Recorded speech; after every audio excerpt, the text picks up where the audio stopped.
বাবাকেও ছাড় দেওয়া যাবে না, কথা কম ঠিক না? মা বাবাকে ছাড় দেব না, তাদের সাথে বেয়াদবিও করব না, কথা বলেন ঠিক কিনা? বন্ধু, কিতাবে লিখেন আল্লাহর একজন বান্দা সাহাবী, তার নাম হলো সালমান ফারসি। হযরতে সালমান ফারসি রাদিয়াল্লাহু তাআলা আনহু এখনো ইসলাম কবুল করেন নাই। আমার বন্ধুগণ, তেনার বাবা ধর্মযাজক ছিলেন, ইহুদি পণ্ডিত ছিলেন, তাওরীতের জবর আলেম ছিলেন, বড় আলেম ছিলেন। সালমান ফারসির পিতা যখন আমার বন্ধুগণ মোতালা করতেন, রিসার্চ করতেন, স্টাডি করতেন, আমার বন্ধুগণ অধ্যয়ন করতেন, গবেষণা করতেন, দরজা জানালা লাগাই দিতেন, বাহিরের কোন লোক যেন তার কথা না শুনতে পারে। যেহেতু প্রতি রবিবার তাওরীতের তাফসীর করা লাগে, আরে ভাইয়া, সালমান ফারসি রাদিয়াল্লাহু তাআলা আনহুর বাবা ওই দিন দরজা জানালা আটকে দিলেন।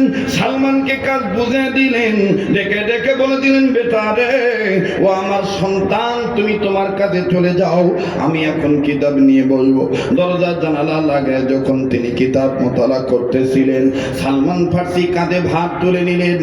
ভার আপনারা চিনেন কিনা জানি না, গ্রাম দেশের মানুষ দেখবেন দই বিক্রি করে কাঁধে ভার নিয়া। অবাদান, এটাকে ভার বলা হয়। সালমান ফারসি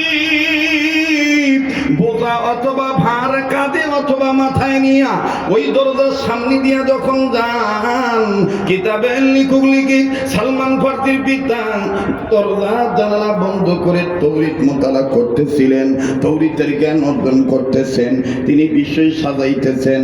আগামী রবিবারে তিনি কি তাফসীর করবেন, তাওরীতের কি ব্যাখ্যা তিনি শোনাবেন, তাওরীত থেকে কিসের আলোচনা তিনি করবেন। ওরে বন্ধু, কিতাব খুলিয়া যখন সালমান ফারসির বাবা পড়া শুরু করে দিলেন, দেখবেন আমাদের সমাজে কিছু মানুষ পড়ার সময় আওয়াজ দিয়ে পড়ে, আবার কিছু মানুষ শুধু তাকায়া তাকায়া মনে মনে পড়ে, কথা কয় না? কিছু লোক আছে দেখবেন পেপার পড়ার সময় পড়ে, পঞ্চগড়ে প্রচন্ড শীতে 12 জন, আরে কথা কয় না? আবার কিছু লোক আছে দেখবেন কোথায় কি হয়েছে না হয়েছে আওয়াজ নাই। একটু খেয়াল করবেন, কারো যাওয়া দেখে যাবেন না। আপনারা আমাকে অনেকে চিনেন, আমি আস্তে আস্তে আগাই, ধীরে ধীরে বলি, তাড়াহুড়ার দরকার নাই, ঠিক আছে না? জি, কর্তৃপক্ষ যদি বলে লম্বা হয়ে যাইতেছে, শেষ করে দেন, আই এম রেডি, ঠিক আছে না? তো এবার সালমান ফারসির পিতা ওই জোরে পরুণ্য বেড়ার মতন পড়তাছে, বলে মাই বি মিউট মিউট, শোনেন শোনেন, অথে ইব্রেটি ইব্রেটি বি মিউট, শোনেন শোনেন, গাই গাদব। এটা কেউ বলছেন ইউনানি ভাষা, কেউ বলেছেন সুরিয়ানি ভাষা, কেউ বলেছেন হিব্রু ভাষা। তো এই ভাষাটার অর্থ হইল, ওখানে লেখা আছে তোমাদের মধ্যে ওই ধর্মটাই উত্তম ধর্ম হবে, যেই ধর্মের ধারক বাহক এই ধর্মটা আনবে, তার গড, তার আল্লাহ তার উপরে এই ধর্মটা দিয়ে দিবে, এবং যেই ধর্মের মধ্যে গায়ের গোশত খাওয়া, গরুর গোশত খাওয়া হালাল মনে করা হবে। সুবহানাল্লাহ কবেন না? আচ্ছা, আমাগো মুসলমান ধর্মে, ইসলাম ধর্মে গরুর গোশত খাওয়া হালাল না হারাম? কেউ আসতে দেখুন, হালাল না হারাম? কিন্তু হিন্দু ধর্মের মধ্যে তাদের দণ্ডনীয় অপরাধ। কিন্তু দেখবেন ওনারা জাতে মাতাল, তালে ঠিক, গরুর গোশত খায় না, দুধ খায়। কত ভালো গো, গোশত খায় না, কি খায় গো? কথা খায় না, গোশত খায় না, দুধ খায়, জাতে মাতা তালে ঠিক। এখানেই শেষ নয়, আবার দেখবেন এই যে যখন জুতা পরিধান করে, চামড়ার জুতা হেরা পরে না? হিন্দু যে ভাইয়েরা বাবারা চামড়ার জুতা পরে, এটা কি কুত্তার চামড়ার জুতা? হ্যাঁ, গরুর চামড়াও আছে, মহিষের চামড়াও, তবে বেশিরভাগ গরুর চামড়া, কথা কোন ঠিক কিনা? এখানেই শেষ নয়, কোন হিন্দু, কোন ব্রাহ্মণ ওনারা যখন দেবদেবীর পূজা দেয়, লক্ষ্মী কন, কালী কন, শ্যামা কন, আর আমার বন্ধুগণ আফ্রোদিদি কন, যত পূজাই কন, দুর্গা পূজা কন, পূজা দিতে গেলে কোন হিন্দুরা ঢোল ছাড়া পূজা দেয় না। ঢোলের বাড়ি লাগবই। হ্যাঁ, তো ঢোল যে বাজায়, ঢোলের দুই সাইডে যে পর্দা লাগাই না, যে চামড়াটার মধ্যে বাড়ি দিলে ধপ ধুপ ধপ ধুপ ধপ ধুপ আওয়াজ হয়, এইটা কি কুত্তার চামড়া?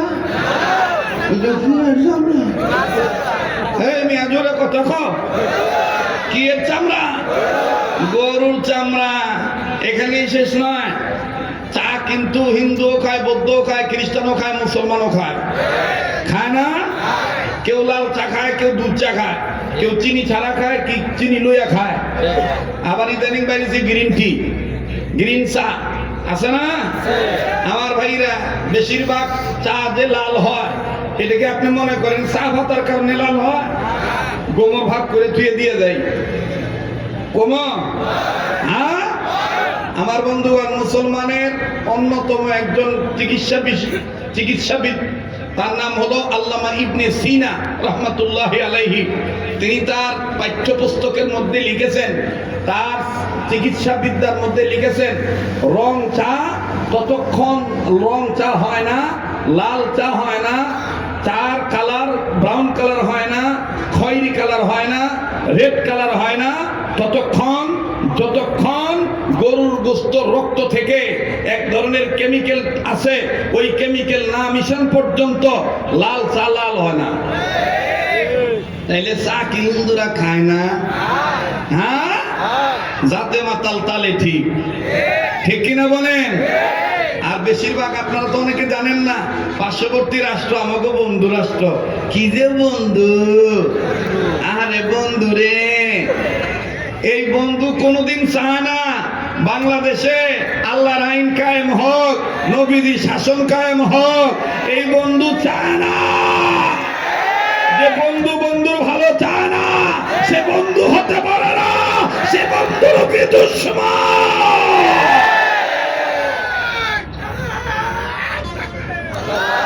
থামেন, আমার কথা কইতে দেন। আপনাকে তো গায়ের মধ্যে কেরোসিন তেল ঢাইলে লইছেন, রাগ করতেছেন, বেজার হইতেছেন।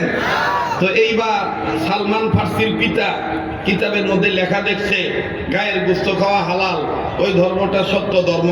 কিন্তু যে ব্যক্তি এই ধর্মের প্রচার করবে, তার নামের প্রথম অক্ষর হবে মিম, লাস্ট অক্ষর হবে দাল।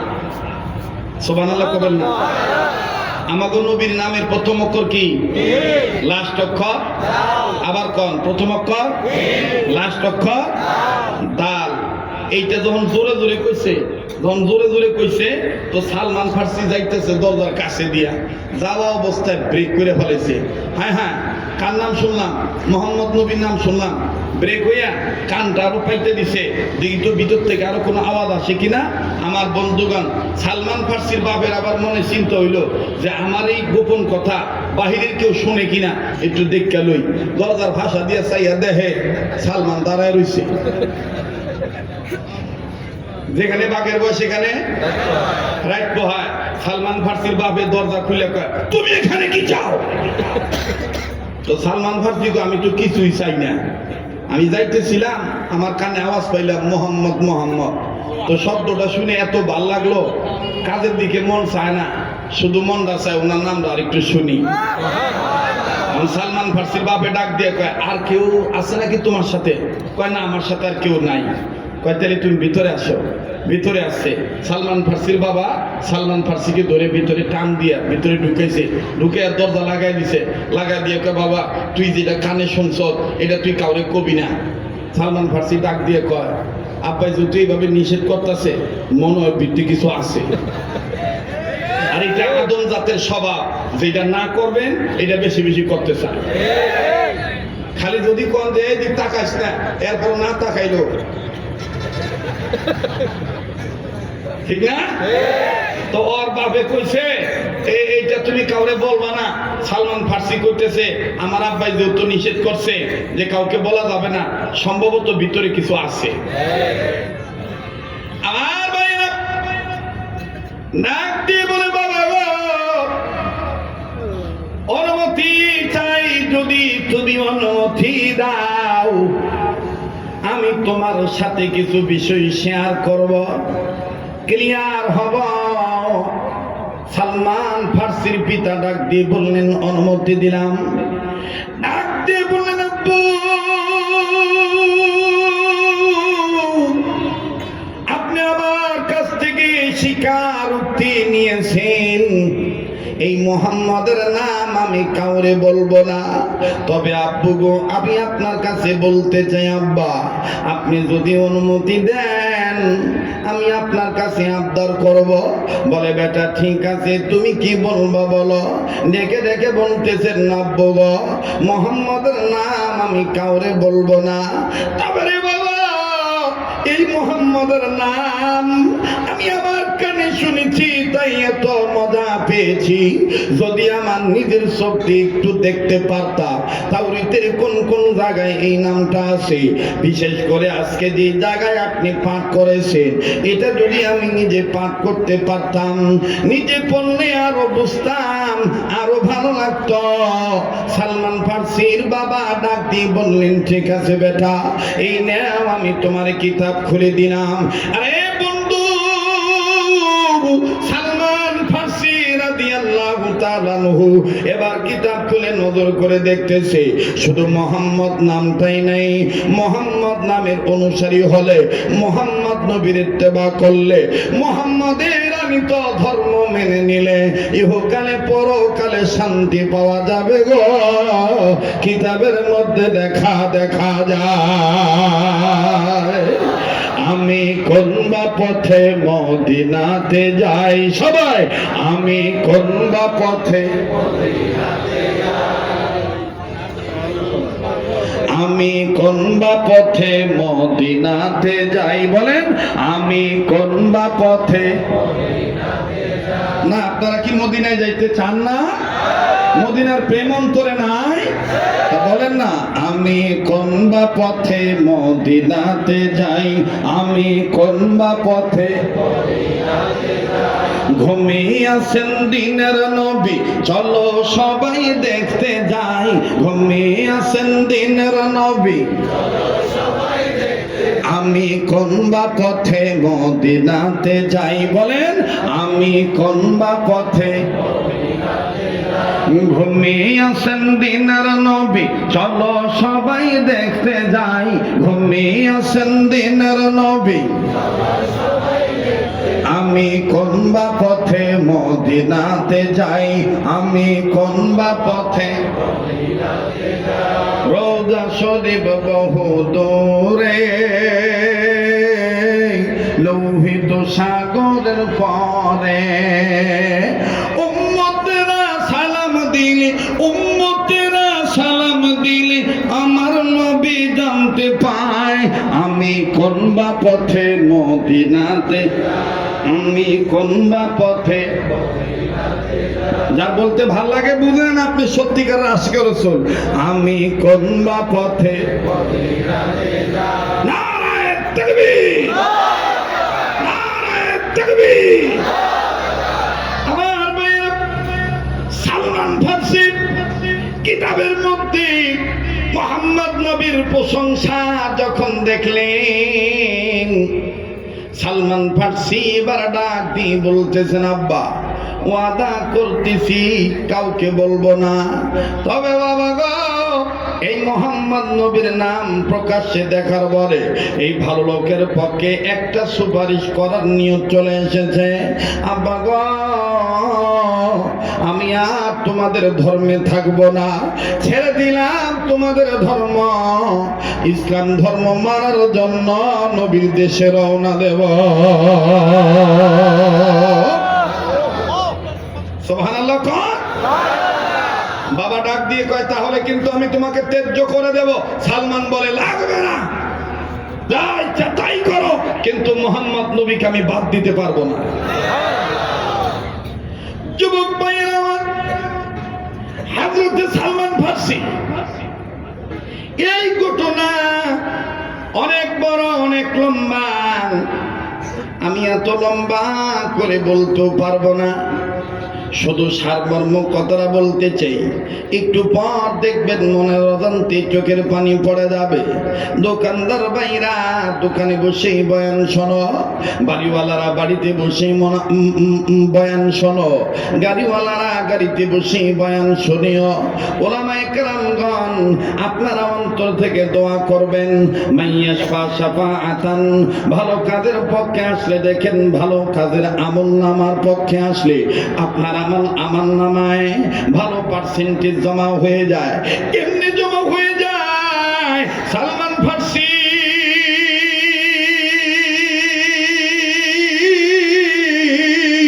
বাবাকে ডাক দিয়ে বলতেছেন, বাবা গো, আমি আর আপনার ধর্মে থাকবো না, আমি চলে গেলাম ইসলাম মানার জন্য, নবী মুহাম্মদের তালাশে যাইতেছি। মায়ের কাছ থেকে বিদায় নিয়ে চলে গেলেন। ভাইজান, এবার যখন সালমান ফার্সি রওনা হয়ে গেল, কিতাবের লেখক লিখে সালমান ফার্সি চিনে না কোন গলি দিয়ে গেলে নবীকে পাওয়া যাবে, কোন গলির মধ্যে নবী বসবাস করে, নবীর বাড়ি নাম্বার কত, নবীর তাবু নাম্বার কত। সালমান ফার্সি রাস্তা চেনে না। সালমান ফার্সি মনে মনে সিদ্ধান্ত নিলেন, আমি যেহেতু চিনি না, আমি চিননেওয়ালা ব্যক্তিদের কাছে জিজ্ঞাসা করব। কিন্তু দেখেন বাজান, যার দুঃখ আছে ও বাজান, তার দুঃখের শেষ নাই, দুঃখী লোকের দুঃখের শেষ নাই। দুঃখী লোকের দেখেন কেমন দুঃখ। সালমান ফার্সি মনে মনে সিদ্ধান্ত নিলেন, আমি যেহেতু চিনি না, আমি এখন চিহ্নওয়ালা ব্যক্তির কাছে চেনে নেব। ও বাজান, সালমান ফার্সি নজর করে দেখতেছেন 5-7 জন মুরব্বী টাইপের লোক, মধ্যম বয়সের লোক, বসে বসে জুয়া খেলতেছে, তাস খেলতেছে, হুক্কা টানতেছে, ভিন্ন ধরনের মদ পান করতেছে। সালমান ফার্সি মনে মনে সিদ্ধান্ত নিলেন, এদের মধ্যে কেউ না কেউ মুহাম্মদের বাড়ির অ্যাড্রেস জানে, মুহাম্মদ নবীর ঠিকানা জানে। সালমান নিয়োগকে পরিশুদ্ধ করে সামনে আগায়, কিন্তু সালমান জানে না এখানে যারা বসে আছে এদের মধ্যে একজনের নাম আবু জাহেল, একজনের নাম উতবা, একজনের নাম সাইবা। আরে বাবাজি, এদের মধ্যে বেশিরভাগ লোক মুহাম্মদ বিরোধী, ইসলাম বিরোধী।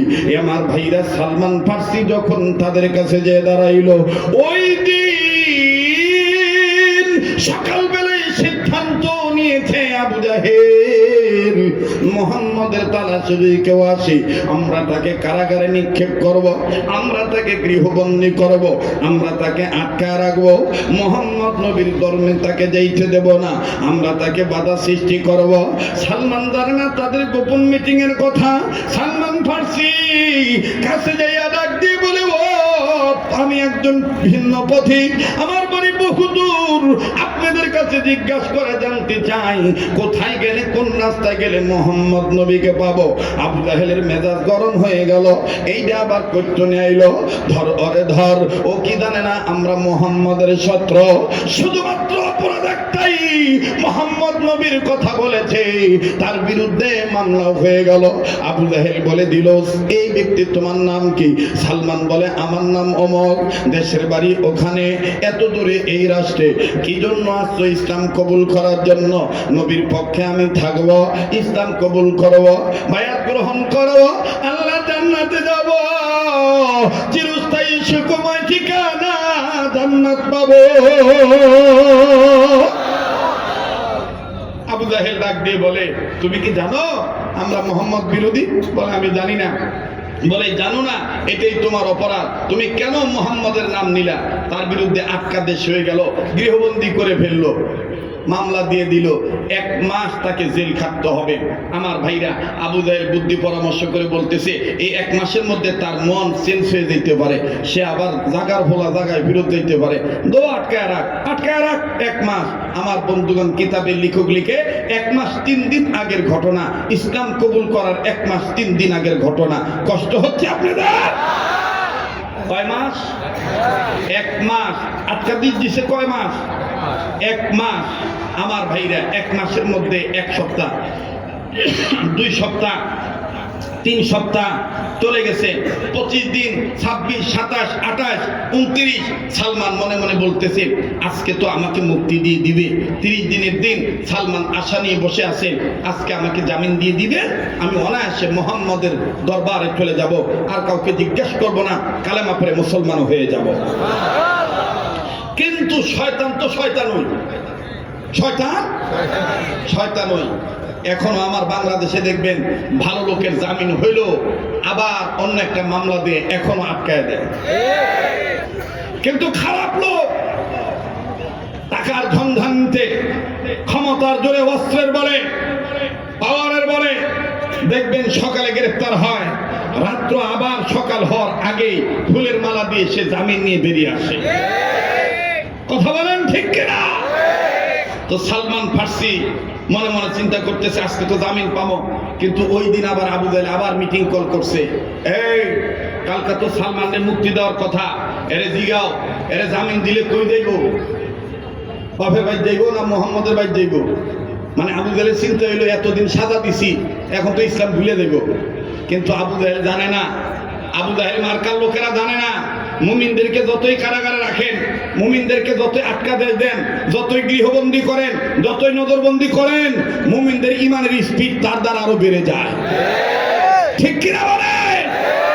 সালমান ফার্সি রাদিয়াল্লাহু তাআলা আনহুকে এবার একজন এসে জিজ্ঞেস করতেছে, তোমাকে তো আগামীকালকে জামিন দেওয়া হবে, তুমি জামিন পাইলে কোন দিকে যাইবা? সালমান ফার্সি বলে দিছে, যেই দিকে আসার কারণে আটকাদেশ হইছে, গৃহবন্দী হইছি, অন্যায় না করেও অন্যায়কারী হয়ে গেছি, জামিনটা পাইলেই মুহাম্মদ নবীর দরবারে যাব। যাই কয় না তো অবস্থা খারাপ, যেটা ভাবছিলাম এটা যে উল্টা।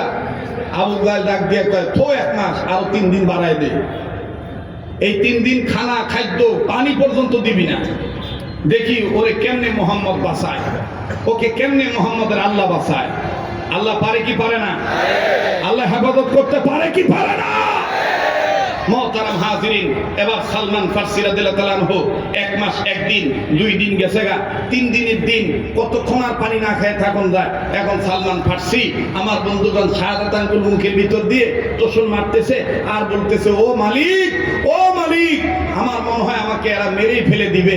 আস্তে করে তাবুর জানালার সাইডের অথবা দরজার কর্নারের পর্দা কাপড়টা সরাইয়া মুখটা হালকা করে বের করে দিয়ে বলতেছে, পৃথিবীর বাতাস একটু বলে দিও মোহাম্মদ নবীর কাছে আমার গৃহবন্দীর খবরটা পৌঁছায় দিও। আমার ভাইরা, আমার বন্ধুরে, কিতাবের লেখক লেখে সালমান ফার্সি যখন এইরকম বলে, ওই দিন ওই সময় হযরত আলী, ওমর, ওসমান, আবু বকর একসাথে বসা ছিলেন নবী সহ। বাবাজি হযরত আলী নবীকে বলতেছেন, ইয়া রাসূলুল্লাহ, ইয়া হাবিবাল্লাহ, তিদারার কাজে, ব্যবসার কাজে আমি বের হয়ে যাব, কয়েকদিন বিদায় চাই, কয়েকদিনের জন্য আমি ছুটি চাই। নবীজি ওমর, ওসমান, আবু বকর সবাই সম্মিলিতভাবে হযরত আলীকে বিদায় দিয়ে দিলেন। বাবাজি সাহাবী আলী ব্যবসার কাজে যখন তিনি রওনা দিয়েছেন, সালমান ফার্সির গৃহবন্দী যে ঘরটা বাবা, এই ঘরের রাস্তার কাছেই হযরত আলী যাইতেছিলেন। হযরত আলীর কানে আওয়াজ আসলো, কে জানি কেঁদে কেঁদে বলে, বিচারপতি তোমার কাছে বিচার না পেলে কোথায় গেলে বিচার পাবো, বলো কার কাছে গেলে? বিচারপতি তোমার কাছে বিচার না পেলে বলো কোথায় গেলে বিচার পাবো, কার কাছে গেলে? আল্লাহু আকবার। হযরত আলী আলেম মানুষ, উনি চিন্তা করে দেখলেন ব্যাপার কি, এই কার কাছে বিচার চায়। তো বাইরে থেকে জিজ্ঞেস করলেন, আপনার নাম কি? নাম দিয়ে বলেন, তোমার নাম কি? আলী রাদিয়াল্লাহু তাআলা আনহু ডাক দিয়ে বলতেছেন, আমার নাম আলী। সালমান ফার্সি বলতেছেন, তুমি কি সেই আলী?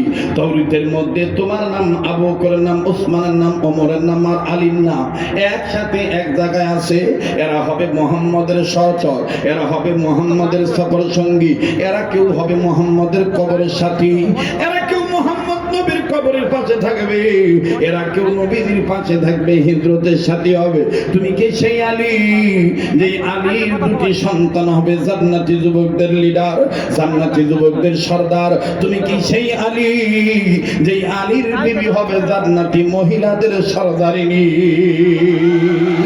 আলী বললেন, হ্যাঁ ভাই, আমি সেই আলী।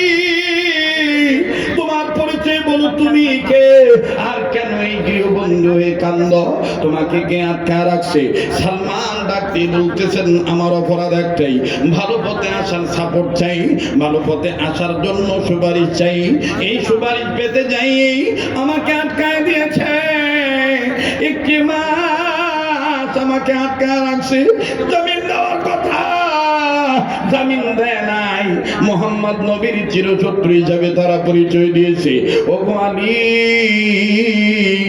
তুমি কি পারবা আমার খবরটা নবীর কাছে যায় বলতে? লা ইলাহা ইল্লাল্লাহ, জোরে লা ইলাহা ইল্লাল্লাহ। থামেন থামেন থামেন থামেন আমার ভাইরা, লা ইলাহা ইল্লাল্লাহ আওয়াজ হৃৎপিণ্ডে আওয়াজ দিয়ে, লা ইলাহা ইল্লাল্লাহ, জোরে লা ইলাহা ইল্লাল্লাহ।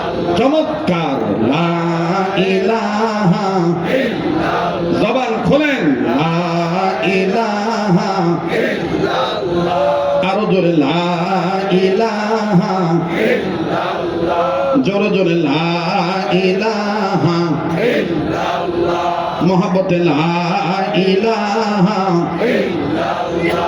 ইল্লাল্লাহু ইল্লাল্লাহ ইল্লাল্লাহু ইল্লাল্লাহ, লা ইলাহা ইল্লাল্লাহ, লা ইলাহা ইল্লাল্লাহ। জোরে, লা ইলাহা ইল্লাল্লাহ। মোহাম্মদ, লা ইলাহা ইল্লাল্লাহ। ভাই গো, যার দিলে নাই নবীজির প্রেম, তার সনে নাই লেনা দেনা, ঠিক কিনা বলে? যার দিলে নাই নবীজির প্রেম, তার সনে নাই লেনা দেনা। তোমার আমার আপন যিনি, তোমার আমার আপন যিনি, তিনি ঘুমায় মদিনা। লা ইলাহা ইল্লাল্লাহ, জোরে লা ইলাহা ইল্লাল্লাহ, লা ইলাহা ইল্লাল্লাহু মুহাম্মাদুর রাসূলুল্লাহ সাল্লাল্লাহু আলাইহি সাল্লাম। বিনয় অনুরোধ করে বলবো, যে যেখানে দাঁড়িয়ে আছেন ওখানেই থাকবে, যে যেখানে বসে আছেন ওখানেই বসে থাকবেন, একটু এদিক সেদিক নজর দিবেন না। কিছুক্ষণের মধ্যে কথা ফিনিশিং দেবে, মোনাজাত করতে আমার ভাইরা বিদায় নিয়ে চলে যাব। দিলটা বলতেছে, সাক্ষী দিতেছে, আজকের মাহফিলের দোয়া না ফিরে দিবে না, আজকের মোনাজাত আমার আল্লাহ কবুল করবেন ইনশাআল্লাহ। জীবনের শেষ বয়ান মনে করে বয়ান করছি, আহারে কার পিছনে জানি মালাকুল মউত দাঁড়ায় রইছে, কার জন্য জানি জঙ্গলার বাস রেডি হয়ে গেছে, কার জন্য জানি রে কাফনের কবর তৈরি হয়ে গেছে, কার জন্য জানি রে কবর মাটি বায়না হয়ে গেছে। আরে বাবাজি, আলী ডাকতে বলতেছেন, ওহে সালমান, আমি যদিও যাইতেছিলাম ব্যবসার কাজে, কিন্তু তোমার নিউজটা এখন নবীর কাছে আমি পৌঁছে দেব। এবার হযরত আলী আবার রিটার্নে গেলেন নবীর কাছে, যাইয়া দেখতেছেন আল্লাহর নবীর পাশেই বসা ওমর, ওসমান, আবু বকর। হযরত আলী রাদিয়াল্লাহু তাআলা আল্লাহকে ডাক দিয়ে বলতেছেন, আল্লাহ, এখানে সবচাইতে মেজাজ গরম বেশি ওমরের। আমি যদি সালমানের কথাটা এইভাবে প্রকাশ করে দিই, ওমরের মেজাজ ভালো না, তরবারিটা নিয়ে একটা দৌড় মারবে, আবু জাহেলের কল্লাটা কেটে ফেলে দিবে।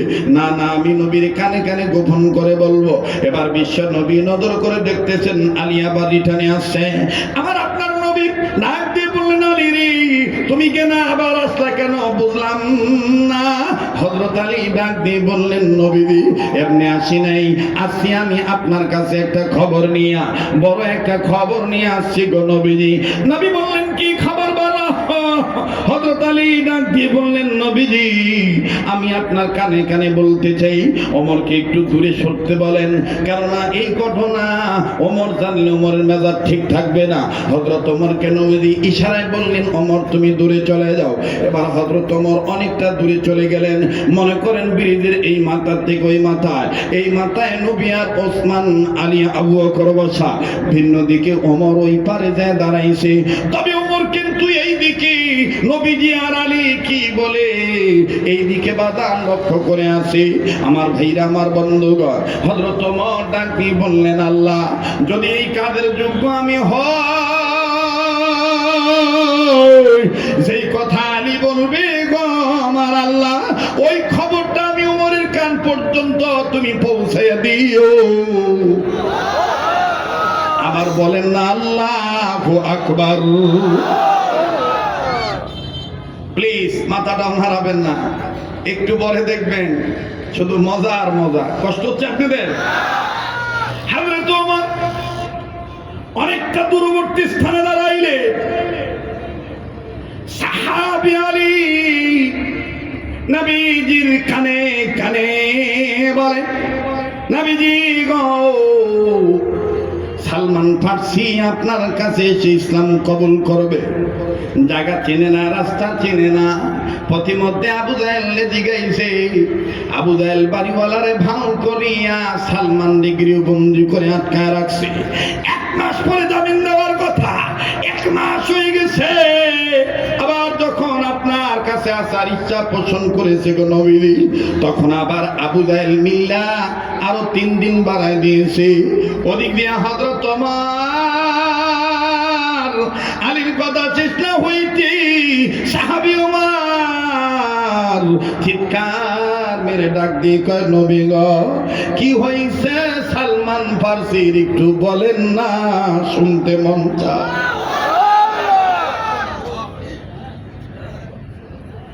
হযরত আলী নাক দিয়ে বললেন নবীজি কেমনে সম্ভব গো নবীজি, কিভাবে সম্ভব? এত গোপন করে বললাম, এরপর ওমর কেমনে শুনল? নবীজি ডাক দিয়ে বললেন আলী রে, ওমরের সাথে আমার আল্লাহর কুদরতি টাওয়ারের তারের লাইন লাগানো আছে। নারে তাকবীর। প্লিজ বারবার বলছি কেউ কারোর দিকে তাকাবেন না, এই নড়াচড়া করবেন না। এই ভাই বসো, নড়াচড়া করবেন না, একদম মানে স্মার্ট ভাবে মানে সুন্দর ভাবে বসে থাকবেন, মনে হবে একটা মানুষও নাই। যুবক ভাইরা, হযরত ওমর নাক দিয়ে বললেন নবীজি গো কি হইছে সালমান ফার্সির? আলী বললেন নবী ওমর কেমনে জানল? নবী বললেন আলী রে, আলী আমার আল্লাহ ওমরের কান পর্যন্ত কথাটা পৌঁছায় দিয়েছে। এবার আলী বললেন নবীজি তাহলে কি আমি খুলে বলবো নাকি, ওমরকে বলবো নাকি? নবী বললেন আলী রে সবাই রে শোনায়া শোনায়া বলো। এইবার হযরত আলী বললেন ওসমান, আলী হযরত আলী বললেন ওসমান, আবু বকর, ওমর ভিন্ন দেশের একজন মানুষকে খামাখা গৃহবন্দী করে রাখছে ইসলাম মানার কারণে, আল্লাহর আইনের পক্ষে আসার কারণে, নবীর আদর্শবান হওয়ার কারণে, ইচ্ছা পোষণ করার কারণে প্রতিমধ্যে আটকে দিয়েছে। অপরাধ তার একটা এসে পড়তে চায় লা ইলাহা ইল্লাল্লাহ, লা ইলাহা ইল্লাল্লাহ, আরো জোরে লা ইলাহা ইল্লাল্লাহ। আর ভাইরা, আমার বন্ধুরা, আগে বললেন ওমর, ওসমান, আবু বকর, নবীজি গো গিয়েছিলাম, কিন্তু তার করুণার্তনাদ শুনে আমি আর যাইতে পারি নাই। এখন আপনার কাছে আছি, তিনিও বলেছেন আমার খবরটা নবী মুহাম্মদের কাছে কি পৌঁছাইতে পারো কিনা আলী? এজন্য আপনার কাছে পৌঁছাইলাম। কিতাবে লেখে হযরত ওমর তরবারি উঁচু করে ডাক দিয়ে বললেন, নবীজি গো অনুমতি দেন, নবীজি গো অনুমতি দেন, আমি দেখব আবু জাহেলের ক্ষমতা কত বড়। আমি সালমানকে মুক্তি করে আনবো। আমার নবীজি ডাক দিয়ে বললেন, আমার যা বলেছ ভালোই বলেছ, তবে তোমাকে আমি আল্লাহর হুকুম ব্যতীত আল্লাহর অর্ডার ছাড়া পাঠাইতে পারবো না। আমি আল্লাহর কাছে জিজ্ঞাসা করব, তোমার মেজাজ গরম হবে না ঠান্ডা হবে? তোমার মাথা ঠান্ডা থাকবে না গরম থাকবে? আমি আল্লাহর কাছে জিজ্ঞাসা করব। ওমর বললেন, নবীজি তাইলে কারে পাঠাইবে? নবী বললেন, আমি সিরিয়াল করে পাঠাই। উম্মতের উলামায়ে কেরাম গনি জায়গায় বসা আছে। ভালো কাজে সাকসেস হতে গেলে ভালো ভালো লোক, জ্ঞানী জ্ঞানী লোক, নরম লোকের দরকার হয়, গরম লোকের দরকার হয়। আমার ভাইরা, অর্থনীতির দরকার হয়, শিক্ষানীতির দরকার হয়। এই জায়গায় আল্লাহর হাবিব চারজন ব্যক্তিকে পাঠাবেন। চারজন ব্যক্তি দেখেন চারটা গুণে গুণান্বিত। খুব খেয়াল করবেন বাবা, এই জন্যই যাকে তাকে ভোট দেওয়া যাবে না। সিদ্ধান্ত আমাদের একটাই হতে হবে, এবারে ভোট দেব সেই মানুষের যে মানুষ পক্ষে থাকে আল কোরআনে। রাগ করতেছেন? বেদার হইতেছে? এই মাহফিলে সময় যত বক্তার বেশি লাগে, সবচাইতে বলে আমার সময় বেশি লাগে। মানে রাত্র যত গভীর হয়, আমার নিগুড় তত্ত্ব বলে তত পরিষ্কার হয়। এতক্ষণে মনে করেন ওয়াজটা শুরু করলাম, কিন্তু শান্তি নাই। কিছুক্ষণ পরে দেখবেন কর্তৃপক্ষ বলবে, অনেক দূর থেকে লোকেরা এসেছে, তাড়াতাড়ি ফিনিশিং দিয়ে দিলে, বিদায় দিয়ে দিলে ভালো হয়। হ্যাঁ, চলবো? ওই যে দাঁড়া দাঁড়ায় রয়েছেন, আওয়াজ দিয়ে এখন চলবো।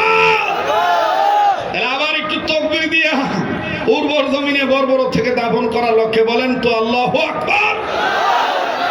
নারায়ে তাকবীর। আল কোরআনের আলো। আরে ভাই, আপাতত ইমানি স্পিরিটের পক্ষে বলেন না, সংসদে ঝালো আল কোরআনের আলো। কোরআন হাদিস যেখানে, আলেম ওলামা যেখানে, নারায়ে তাকবীর। মাশাআল্লাহ, খুব খেয়াল করবেন। এবার নবীজি বললেন, প্রথম আমি যাকে পাঠাবো তার নাম আবু বকর। কারণ তোমাদের মধ্যে আবু বকর নরম দিলের মানুষ আর মুরব্বী মানুষ। এবার অনুভব করতেছে, ঠিক আছে পাঠান। হযরত আবু বকর গেছে, যাই আবু জাহেল সুন্দর করে নরম মেজাজে কইছে, লোকটারে আটকা রাখা ঠিক হয় নাই, জামিন দিয়ে দাও, মুহাম্মদ রাসূল আমাকে তাকে নিতে পাঠাইছে। আবু জাহেলের মেজাজ তো বোঝেন, বুড়া দুরা কইয়া, বুড়ারে কইয়া ধাক্কায় ঢুকে দেখবেন এই জামানার পোলাপান মুরব্বীরা যদি কোনো কথা কয়, ডাক দেখে, তুমি কি বুঝা? হ্যাঁ, আপডেট জামানে তুমি কথা কয় না, বুড়াকে প্রাধান্য দিতে চায় না। তো যাই হোক, হযরত আবু বকর নরম দিলের মানুষ, উনি আর উল্টা পাল্টা কিছু কয় নাই, উনি গেছে গা। হযরত ওমর যেই দেখছে আবু বকরের হাত খালি, ওমরকে হুজুর বুড়া ভাড়া নাই, আমার অনুমতি দেন। নবী কয়, ওমর ইজলিস, বসো। দ্বিতীয় নম্বর আমি পাঠাইতে চাই, ওসমান, বুড়া যেহেতু ভাড়া নাই, যদি ধন সম্পদের প্রয়োজন হয়, তোমাকে তো আল্লাহ ধন সম্পদ দিয়েছে। এখানে একটা শিক্ষা আছে। আমার বন্ধুগণ, মুফতি মুহাম্মদ শফি রহমাতুল্লাহ আলাইহি, তিনি তার তাফসীরে মারিফুল কোরআনের মধ্যে লিখেছেন, এখানে শিক্ষা মুসলমানের এইটাই, ইবরত হাসিল করা এইটাই, যে ইসলাম কায়েম করতে গেলে শুধু হুঙ্কার দিলে হবে না, অর্থের প্রয়োজন হলে অর্থ লাগবে। কথা বলেন ঠিক কিনা? তো হযরত ওসমান গেছে, ওসমান যায়া আগে থেকে টাকার ব্যাগ বা দিরহাম দিনারের প্যাকেট রেডি করে কয়, আবু জাহেল লাগলে অর্থের বিনিময়ে সালমানের মুক্তি দিয়ে দাও, তো ভেজাল বাঁধাও না। আবু জাহেল ডাক দিয়ে কয়, এই অর্থের কাম বাঁধে নাই, যাও তোমাকেও দিলাম না। ওসমানও চলে গেছেন। হযরত ওমর ডাক দিয়ে কয়, হুজুর ওই দেখেন ওসমান ধনী হওয়ার পরও পারে নাই, বুঝছি আমার ছাড়া কাম হইব না, হুজুর আমার অনুমতি দেন। নবী বললেন, না, এখন আমি পাঠাবো আলেম মানুষকে।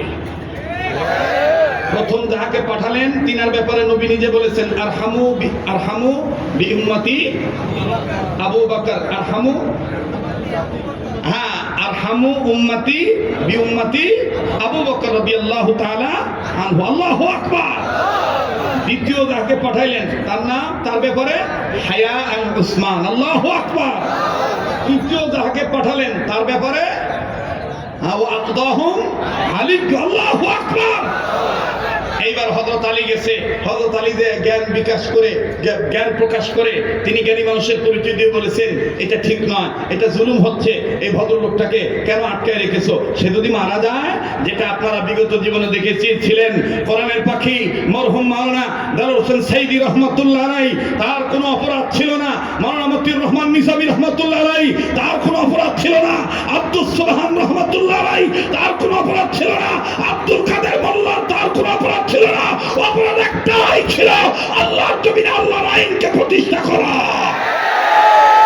এই ভালো লোক, আমাকে কথা বলতে দেন মহতারাম হাজিরিন, আমার বন্ধুগণ। শুধু তাই নাই, মুফতি ফজল কামিনী রহমাতুল্লাহ আলাইহি, তার কোনো অপরাধ ছিল না। বুঝলাম ওই লোকদেরকে জামাত ইসলাম করার কারণে রাজাকার উপাধি দিয়ে তাদেরকে মামলা দিলেন, হামলা করলেন, ফাঁসির কাস্টে ঝুলাইলেন, কিন্তু মুফতি ফজল কামিনী কোন রাজাকার ছিল? কথা বলে না, কথা বলে না। মুফতি ফজল কামিনী রহমাতুল্লাহ আলাইহি, তিনি বাংলার সিংহপুরুষ ছিলেন, তিনি আল্লাহওয়ালা ছিলেন, বাতিলের কাছে মাথা নত করেন নাই। তিনি নাস্তিক মুরতাদ রামবাম চ্যাটার্জি মুখার্জির কাছে মাথা নত করেন নাই। আল্লাহর জমিনে আল্লাহর আইন তিনি চেয়েছিলেন, এই অপরাধী তাকে গৃহবন্দী করে রাখা হয়েছিল। মহতারাম হাজিরিন, হযরত আলী তার জ্ঞান প্রকাশ করে যতটুকু বোঝানোর দরকার তিনি বুঝাইলেন, কিন্তু শোনে না, গালমোড়া শোনে নাই, না শুনে বিদায় দিয়ে দিছে। এইবার হযরত ওমর রাদিয়াল্লাহু তাআলা আনহু কয়, হুজুর ওই দেখেন হযরত আলীর হাত খালি। এখন সিরিয়াল কার? নবী কয় তোমার। তোমর কয় তাহলে আমি যাই। আল্লাহর নবী কয় আগে না, আমি একটু ভিতরে ঢুইকা জিবরাইল মাধ্যমে আল্লাহর কাছে জিজ্ঞাসা করে দেখবো তোমার মেজাজ ঠান্ডা না গরম। আল্লাহ যদি বলে তোমার মেজাজ ঠান্ডা, তাইলে আমি তোমাকে যাওয়ার পারমিশন দিব। ওমর কয় তাহলে ঠিক আছে, আপনি ভিতরে ঢোকেন। এবার নবীজি ভিতরে ঢুকছে। আমার ভাইরা, আমার বন্ধুরে, আল্লাহর নবী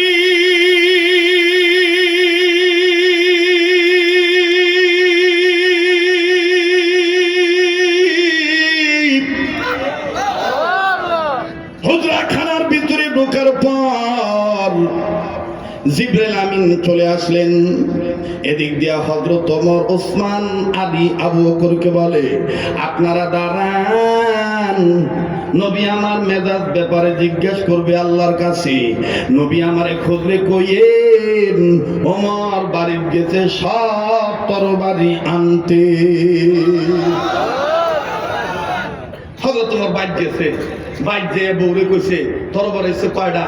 কয় মোটামুটি এতটা। কয় সব বোঝা বান্ধব, বোঝা বান্ধব আমার মাথার দেও। তো সব তরবারি বোঝা বাইন্দা হযরত ওমর মাথাত করে নিয়া নবীর হুজরাখানার দরজার সামনে দাঁড়াইছে। আবু বকর, ওসমান ও আলীও কয় নবী গেল ভিতে, হের মেজাজ গরম না ঠান্ডাই জিগানে লেগিয়া, হ্যাঁ উল্টা তরবারি বোঝা বাইন্দা ঘরের দুয়ারে খাড়াই রয়েছে। আর ভাইরা, আমার বন্ধুরে, সাহাবী ওমর তরবারির বোঝা যখন মাথায় নিয়ে ধরাইল, এইবার আল্লাহর হাবিব জিবরাইলকে বললেন, জিবরাইল ওমর যেতে চায় সালমানকে মুক্ত করার ব্যাপারে, বলো তো ভাই জিবরাইল, ওমরের মেজাজ ঠান্ডা থাকবে না গরম থাকবে, আমি পারমিশন দেব কি দেব না? জিবরাইল বললেন নবীজি শুনে নেন, আপনার পরে যদি কেউ পয়গম্বর হতো তাইলে ওমরকে আল্লাহ পয়গম্বর বানাইতো। আগে নবীজি আপনার ব্যাপারে আল্লাহ পাক বলে দিয়েছেন ফাবিমা রাহমাতিন মিনাল্লাহি লিনতা লাহুম, ওই রহমত কমল হৃদয়ের মানুষ ওমরও কিন্তু আছে একজন।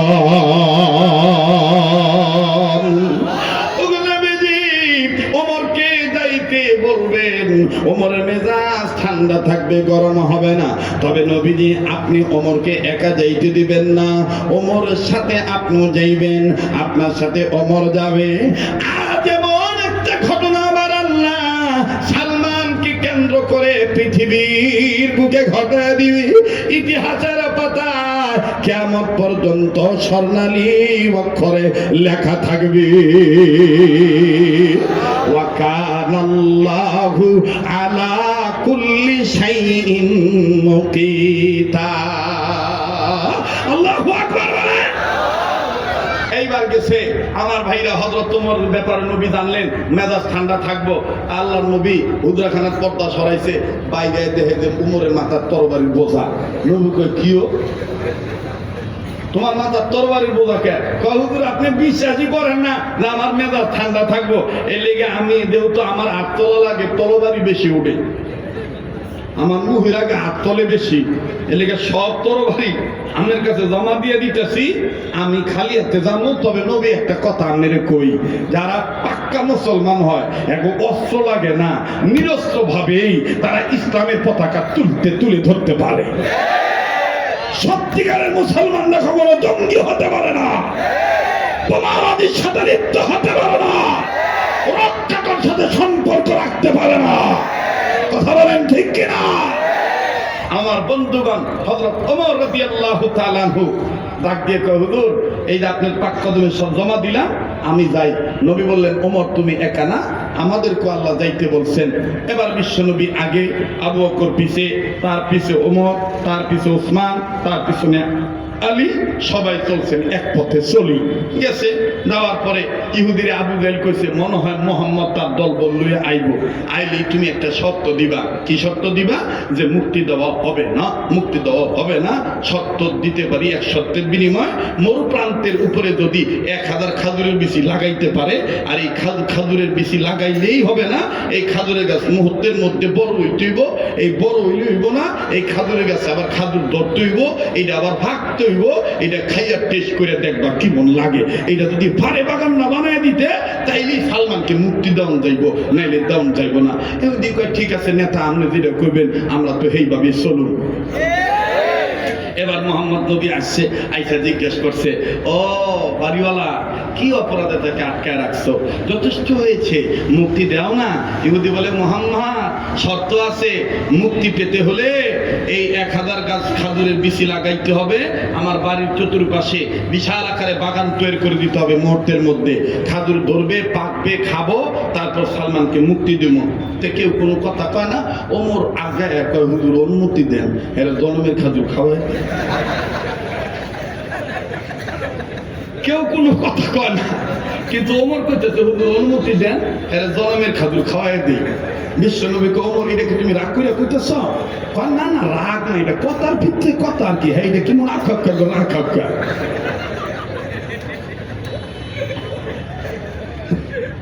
এই ধরনের কিছু মানুষ আছে না ভাই? হ্যাঁ, তো যাই হোক হযরত ওমর সুন্দর হৃদয় নিয়ে বললেন হুজুর এটা কথার পিছতে কথা কইলাম, হ্যাঁ যে কইতেছে খাজুরের বাগান উঠইব, খাজুর ধরতেইব, ভাগবো, খাইবো, এরপরে হ্যাঁ সালমানের মুক্তি দিব। এটা কথা হুজুর, এটা মানতে গেলে তো সালমান বুড়া হয়ে যাবো গা, সালমানের ভাও নিয়ে যাবো না, বাগান কবে হইব, কবে খাজুর ধরবো না ধরবো, এলিকে কইছে অনুমতি দেন, হ্যাঁ জন্মের খাজুর খাওয়াই দিই। নবীজি কইতেছে ওমর ওমর আল্লাহ আমাকে যা জানাইছে তুমি তা জানো না। ওমর বলেন তার মানে? বলে খাজুরের বাগান হবে, ওমর হবে। কেমনে হুজুর? নবী ডাক দিয়ে কয় বিচি আছে তোমার কাছে? ওমর বলতেছেন, জি হুজুর আমার কাছে আছে। আপনার কি পরিমাণ প্রয়োজন? ডাক দিয়ে কয় 250টা বিচি তুমি তোমার পক্ষ থেকে দাও। হযরত ওমর 250টা বিচি দিলেন। এরপরে ডাক দিয়ে কয়, ওসমান তোমার কাছে? কয় যা চাইবেন তাই পাবেন। হযরত ওসমানকে নবী বললেন, না না তুমিও 250 খান বিচি দাও। এবার ডাক দিয়ে বলতেছেন, আবু বকর আপনার কাছে? আবু বকর বলে, হুজুর আগে অনেক ছিল, কিন্তু মাঝপথে ইসলামের পক্ষে সব দিয়া আমি নাই হয়ে গেছি। এখন আপনি যে আপনার পক্ষ থেকে হাদিয়া পাঠান যে খেজুরগুলা, এগুলো খাইয়া বরকত মনে করে আপনার দেওয়া খেজুরের বিচিগুলো জমাইছি। আমার জানা মতে 50 থেকে 52টা বিচি আছে। নবী বললেন, তাইলে তোমার 50টা নাও আবু বকর, আপনার 50টা দেন, আর আমার হুজরাখানা থেকে মোহাম্মদ নবীর পক্ষ থেকে 200 খেজুরের বিচি নেন। তাহলে 3-250 কত হইল? 750। এবার ডাক দিয়ে কইতেছে, আলী তোমার কাছে কতগুলো? আলী কয়, জি জি আপনি যতটুকু বলবেন ততটুকু পাবেন। নবী বলেন, তাহলে 250টা আনো। মুহূর্তের মধ্যে একজনকে পাঠানো হলো, 1000 খেজুরের বিচি জোগাড় করা হলো। জোগাড় করিয়া আমার বিশ্ব নবী ডাক দিয়ে কয়, ওমর তুমিও একবার নাড়া দাও, ওসমান তুমিও নাড়া দাও, আবু বকর তুমিও নাড়া দাও, আলী তুমিও নাড়া দাও। এবার সবতে নাড়া দিছে। নবীজি খালি উপরের মধ্যে খালি হাতটা ছোঁয়াইছে। ছোঁয়া ডাক দিয়ে কয়, এই সাহাবীরা এখন কিন্তু আমি বাগান রোপণ করব, এই বিচি লাগাবো। হযরত ওমর তুমি তোমার কোমর থেকে খঞ্জরটা বের করো। আল্লাহ নবী খঞ্জর বের করলেন, বের করে 10টা দাগ দিলেন। ওমর কয়, হুজুর দাগ দেন কি লিখা? দাগ দিতেছেন কেন? নবীজি বলতেছেন, ওমর এই যে 10টা দাগ যে দিলাম, এক একটা দাগে 100টা করে বিচি লাগাবো। 1000 গাছের একটা বাগান হবে, যে কিয়ামত পর্যন্ত থাকবে। সুবহানাল্লাহ। এবার দাগ দেওয়া শেষ, বিচি লাগানো শুরু। হযরত ওমর কয়, হুজুর সত্যি বাগান হবে? বলে হ্যাঁ হবে। ওমর কয়, হুজুর তাহলে বিচি কি খালি আপনি একলাই লাগাইবেন? আমি পারতাম না।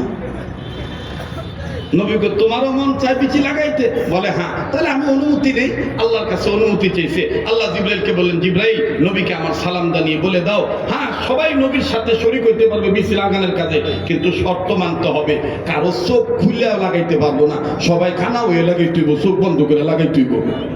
খুব খেয়াল করবেন, খুব খেয়াল। হযরত ওমরকে আল্লাহ নবী, আবু বকরকে, ওসমানকে, আলীকে নবীজি ডাক দিয়ে বলতেছেন, হ্যাঁ আল্লাহ পাক অনুমতি দিয়েছেন, তবে শর্ত হলো চোখ বন্ধ করে লাগাইতে হইব, কেউ চোখ খুলে বিচি লাগাইতে পারবেন না। ওমর কয়, এইটা আবার কি মন কত কানা হইয়া কেমনি বিচি লাগাইবো মানুষে? একটা জায়গা আল্লাহ কইছে, কইছে ঠিক আছে। এবার সবাই বিচি লাগানো শুরু করছে, বিসমিল্লাহির রহমানির রহিম বইলা বিচি লাগানো শুরু। 8 নম্বর লাইনের মাঝখানে যায় ওমর কয়, আচ্ছা চোখ খুলে লাগলে কি হইব? হযরত ওমর ভান্ড থেকে একটা বিচি নিয়ে কয়, আল্লাহ আল্লাহ মনের খবর তুমি জানো, কেউ জানেন, একটা বিচি চোখ খুলে লাগে একটু দেখতে চাই কি হয়। তো সবাই চোখ বন্ধ করে লাগাইছে, নবী সহ। হ্যাঁ একটা বিচি চোখ খুলে লাগাইয়া আবার চোখ বন্ধ করছে। বিচি লাগানো শেষ, নবীজি পিছনে ফিরে তাকায় দেখে বাগান হয়ে গেছে। আমার নবী নাক দিয়ে বললেন, খুদিরা বাগান বুঝে না, আর সালমানকে ফেরত দাও। ইহুদি ডাক দিয়ে কয়, আগে না গুনে গুনে দেখবো সংখ্যা ঠিক আছে নাকি। ওমর কোনো কথা বলে না। এবার ইহুদি গুনতেছে 100, 200, 300, 400, 500, 600, 700, 800, 900, 10, 20, 30, 40, 50, 60, 70, 80, 90, 91, 92, গুনতে গুনতে দেখতে পাইল 999 টাকা চইছে। একটা বিচি গাছ হয় না, কাঠ হইয়া উত্তরে ভরে রইছি। ইহুদি ডাক দিয়ে কয়, মুহাম্মদ রে ভালোই হলা, শর্ত ছিল 1000 গাছ লাগবে, কিন্তু 999টা পাইলাম, একটা এখনো হয় নাই। নবী বললেন, মালিক ভেজাল কে করলো? আল্লাহ পাক ডাক দিয়ে বললেন, নবী গো ভেজাল আপনি করেন নাই, ভেজাল আমি করি নাই। তাইলে ভেজাল কে করলো? কই ওই যে চুপ করে খাড়া রইছে,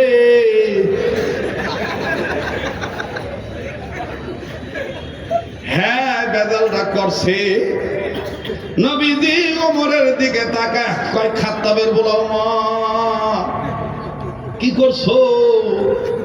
ওমর কয় ওই ৮ নাম্বার লাইনের মাঝখানে একটা বিজি চোখ খুলে লাগাইছি। এইবার নবীজি ডাকতে বলে কুতি রে ৮ নম্বর লাইনে কি ওই গাছ হয় নাই? বলে হ্যাঁ হ্যাঁ হয় নাই। নবীজি ডাক দিয়ে বললেন ওমর আল্লাহর হুকুম আমার হুকুম, বেটি চোখ বন্ধ করে লাগাইতে হবে, তুমি কেন চোখ খুলে লাগাইলা? নবীকে ওমর কয় আল্লাহর নবী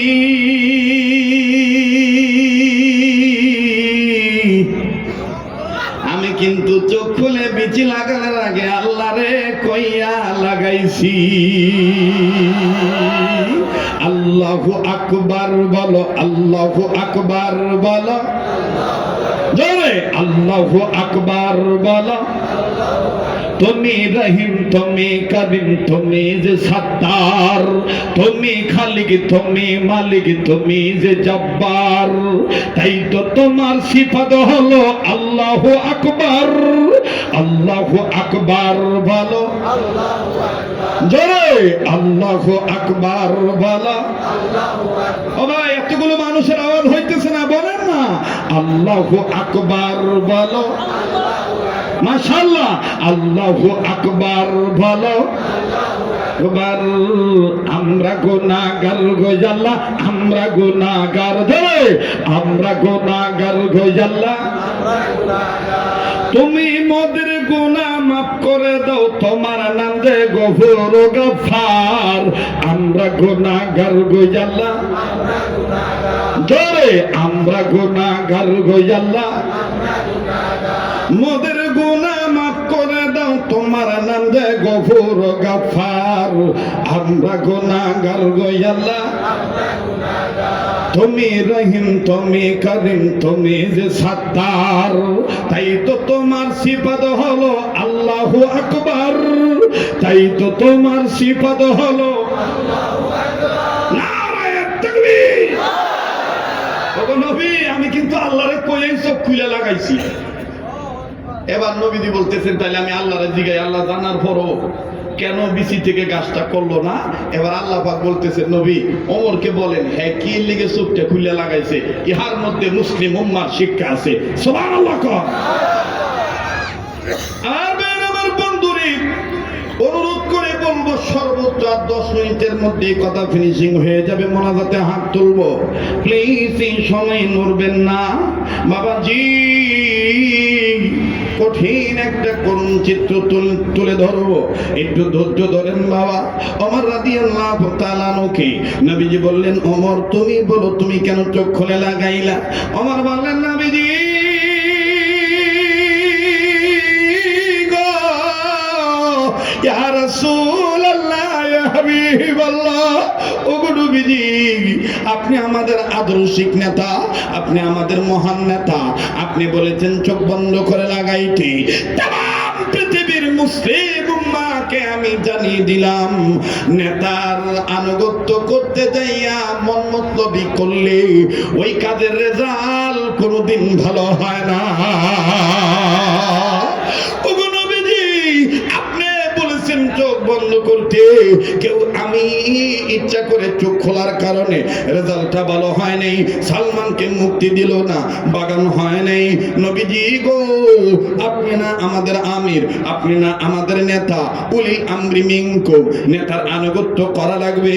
তাম পৃথিবীর মানুষকে আমি বুঝিয়ে দিলাম আমিরের আনুগত্য করতে যাইয়া নিজের মন মতলবি করলে রেজাল্ট ভালো হবে। আমার নবীজি ওমরকে ডাক দিয়ে বললেন ওমর রে এখন বলো তুমি কি করতে চাও? ওমর কয় ইয়া রাসূলুল্লাহ আল্লাহ পাক তো আমার মনের খবর জানে, আমি শুধু জানতে চাই এই বিচিটা কেন হবে না? আমার নবী বললেন জিবরাইল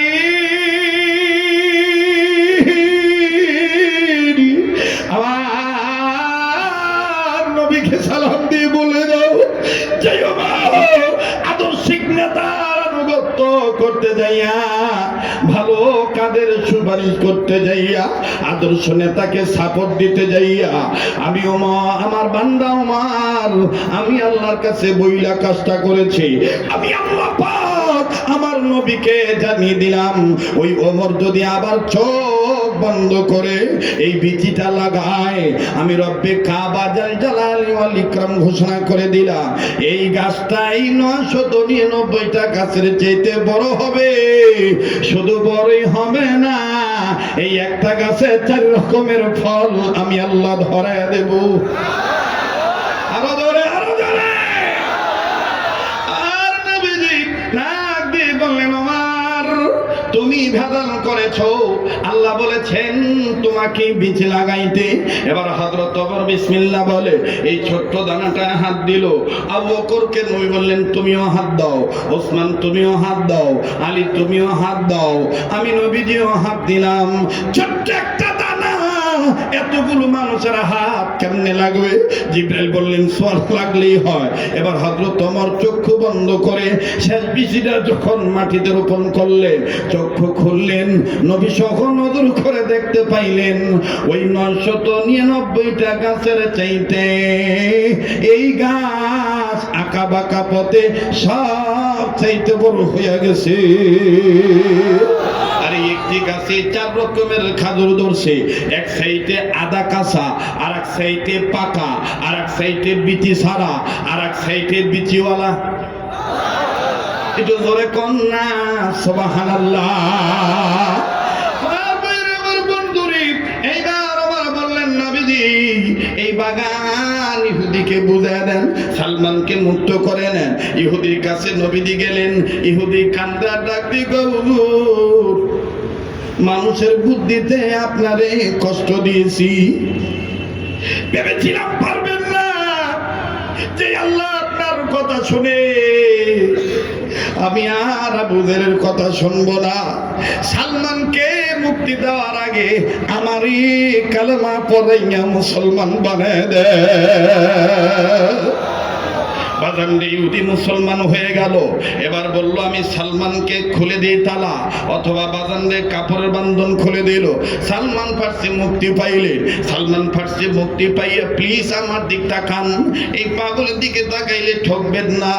এই চেহারাটা প্রতি বছর বারবার মক্কা মদিনায় যায়, আমার ভাইরা নবীজি রওজা পাকে সালাম দেয়, কাবা ধরা হাত দিয়ে তুলে ধরে মুনাজাত করব, প্লিজ কেউ কারো দিকে তাকাইবেন না। সালমানকে মুক্তি দেওয়া হলো। সালমান ফার্সি নবীর সামনে দাঁড়ায় কয়, নবীজি আর বলতে হবে না আপনি মুহাম্মদ নবী, আপনার চেহারা দেখি বোঝা যায় আপনি রাসূলে আরবী। আমার এই কালেমা পড়ায়া দেন, মুসলমান বানায় নেন গো নবীজি। নবী আমার ডাক দিয়ে বললেন, সালমান রে আমি তোমাকে কালেমা পড়াবো, কিন্তু আল্লাহ পাক জিজ্ঞেস করতে বলেছি তোমার কি কোনো চাওয়া আছে নাকি? সালমান ফার্সি ডাক দিয়ে বলতেছেন, আরে ঢাকা জেলার বাইরা, জুরাইনের বাইরা, শ্যামপুরের বাইরা, পুস্তকুমার বাইরা, কদমতলী থানার বাইরা, আমার বন্ধুদেরই ওলামা তোলাবা পীর বুজুর্গ, ডাক্তার মাস্টার, ব্যবসায়ী, ধনী গরিব, কেউ এখন নড়াচড়া করবেন না।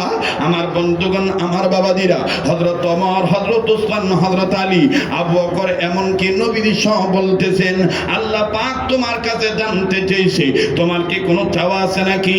সালমান ফার্সি ডাক দিয়ে বলে, নবীজি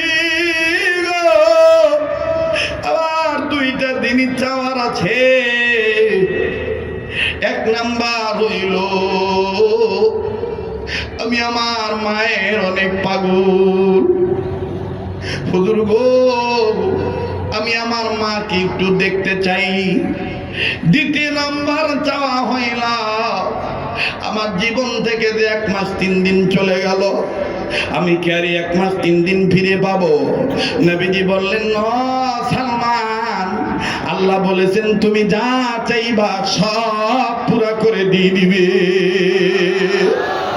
এবার সালমান ডাক দিয়ে বলে, নবীজি গো হায়াতের কথা পরে বলবো, আগে আমার মাটাকে আমি দেখতে চাই। নবী বললেন তুমি তোমার মায়ের অনেক পাগল। নবী বললেন, সালমান রে তোমার মা কি জীবিত? বলে, ইয়া রাসূলুল্লাহ আমার মা জীবিত আছে। কেমনে দেখবা? সালমান ফার্সি বলে, তাওরাতের মধ্যে দেখেছি, শুনেছি,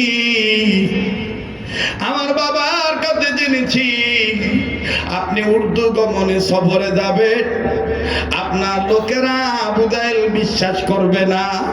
জায়গায় থেকে আল্লাহ রব্বুল আলামিন আবু জাহেলরে বাইতুল মুকাদ্দাসের জানালা দরজা দেখায় দিবে। প্লিজ একটু দিলটা নরম করার চেষ্টা করেন। আর নবী ডাক দিয়ে বললেন, সালমান রে, তুমি তোমার মায়ের কেমনে দেখতে চাও? সালমান বলেন, ইয়া রাসূলুল্লাহ, আমি আমার মায়ের একটু দেখতে যাই, মা আমার কান্দে না কি করে? নবীজি জানেননি আমার 220 বছর চলতেছে, এত বড় পোলাডারেও মা প্রতি উঠতে লোকমা তুলে তুলে খাওয়াইতো। ওই মায়ের মায়া ত্যাগ করে আমি আপনার কাছে যদি কারাবাস গ্রহণ করে আপনার কাছে থেকে যাবো গো নবীজি। নবীজি কান্দে আর ডাক দিয়ে বললেন, সালমান রে, বুঝেছি, বুঝতে পেরেছি তুমি তোমার মায়ের অনেক ভক্ত। আমি মুহাম্মদের তো মা নাই, বাবাও নাই। এই দুনিয়ায় যার মা নাই, বাবা নাই, তার মতন বড় দুঃখী, বড় অভাবী আর কেউ নেই। আমার ভাইরা, আমার বন্ধুগণ, দেখেন তো দেখি মা বাবার নামে দিলটা নরম হয়নি? এক ফোঁটা চোখের পানি ফালাইতে পারেন কিনা? বাইরে কোন মায়ের তুমি বুড়ি কয়ে গালি দাও, কোন বাবারে তুমি বুড়া কয়ে গালি দাও? মনে রাখো ভাই, যদি তুমি আমি মা বাবার জন্য কান্দি, আর যদি তুমি আমি মা বাবার জন্য দোয়া করি, আর যদি তুমি আমি মা বাবার পথে দান সদকা করে যাই, তোমার আমার ছেলে মেয়েও তোমার আমার জন্য দোয়া করবে, তোমার আমার ছেলে মেয়ে তোমার আমার কবর জিয়ারত করবে, তোমার আমার ছেলে মেয়ে তোমার আমার নামে দান সদকা করবে। খুব খেয়াল করে কথাগুলি শোনা চাই। বাবাজি, দুনিয়ায় যাদের মা নাই তাদের মতন বড় দুঃখের কেউ নেই।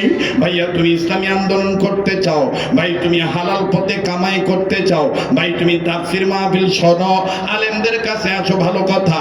যদি তোমার মায়ের সাথে তুমি বেয়াদবি করো, মনে রাখো আল্লাহ কিন্তু তোমাকে মাফ করবে না। মা খুশি তো আল্লাহ খুশি, বাপ খুশি তো আল্লাহ খুশি। আমার ভাইরা, আমার বন্ধুগণ, মনে রাখবেন, জীবনের শেষ বয়ান মনে করে বয়ান করছি। আগামী 27 সালে আমি বেঁচে থাকবো কিনা জানি না।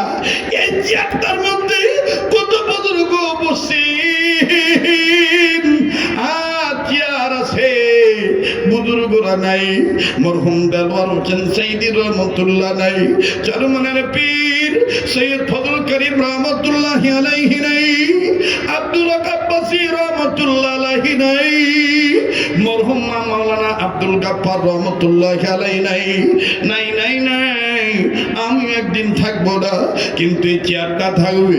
যুবক বৃদ্ধ সবার শোনা চাই, পর্দার মা বোনে আপনাদেরও শোনা চাই। মা দোয়া করলে দেবন কবুল হয়ে যায়, মা বদদোয়া করলেও ঠিক এমনি ভাবে কবুল হয়ে যায়। কথা বলেন ঠিক না? কাজে ইবাদত করতে যাইয়া, আল্লাহর আইন চাইতে দে, রাসূলের শাসন কায়েম করতে যাইয়া মা বাবাকে অস্বীকার করা যাবে না। আল্লাহর হাবিব বললেন, সালমান রে, আমি তোমার মাকে দেখায় দিতে চাই। সালমান বললেন, কেমনে? নবীজি বললেন, সালমান, তোমার বৃদ্ধাঙ্গুলি আমার মুখের সামনে আনো। আমার বের কিতাবের লেখক লেখি সালমান ফার্সি দৈহিক এত প্রশস্ত ছিল, এত বড় মানুষ ছিলেন, তার হাতের বাহুটা এত বড় ছিল বাবা, আমার আপনার মতন ছোট্ট বাহু নয়। নবীজির মুখের সামনে যখন বৃদ্ধাঙ্গুলির এই পিঠটা নয়, মাথাটা আনলেন, চারাটা আনলেন, নবীজি সালমান ফার্সির বৃদ্ধাঙ্গুলির মাথায় আগায় টিপ দিয়া নবীজি পবিত্র জবান মুবারক দিয়া দম করলেন, ফুঁক দিলেন, আর ডাক দিয়ে বললেন, সালমান এখন তুমি চোখ খুলে তাকায় দেখো। সালমান বলে, পৃথিবীর মানুষ, আমি আমার আঙ্গুলের নখের দিকে তাকায় দেখতে পাই আমার আঙ্গুলের চারা চারা নাই, কেমন জানি স্বচ্ছ পরিষ্কার আয়না হইয়া গেছে।